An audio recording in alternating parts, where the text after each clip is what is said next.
داعی خدا کا نمائندہ۔ خدا کا داعی خدا کے سمندر میں نہاتا ہے۔ وہ خدا سے الفاظ پا کر بولتا ہے۔ اس طرح اس کے لیے ممکن ہوتا ہے کہ وہ خدا کی دنیا میں خدا کے گیت گائے۔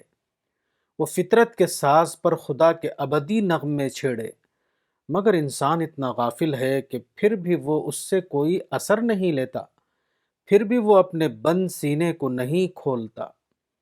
خدا کی طرف سے ایک پکارنے والے کا وجود میں آنا کسی مشین پر بجنے والے ریکارڈ کا وجود میں آنا نہیں ہے۔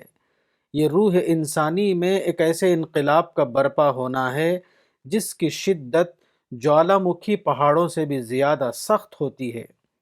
داعی کا بولنا اپنے جگر کے ٹکڑوں کو باہر لانا ہوتا ہے۔ اس کا لکھنا اپنے خون کو سیاہی بنانے کے بعد وجود میں آتا ہے۔ اس کے نغمے محض نغمے نہیں ہوتے، بلکہ روح انسانی میں ایک لطیف ترین خدائی بھونچال کی آواز ہوتے ہیں۔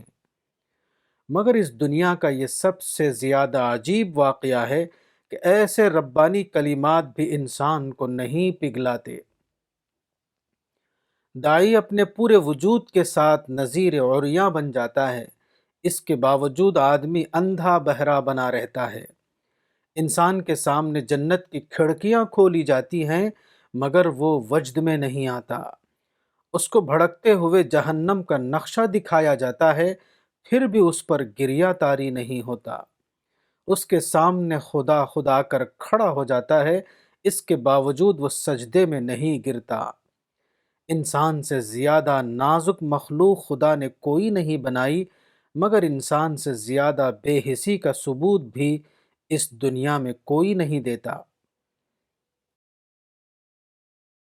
کتاب باغ جنت، مولانا وحید الدین خان، صفحہ نمبر 48۔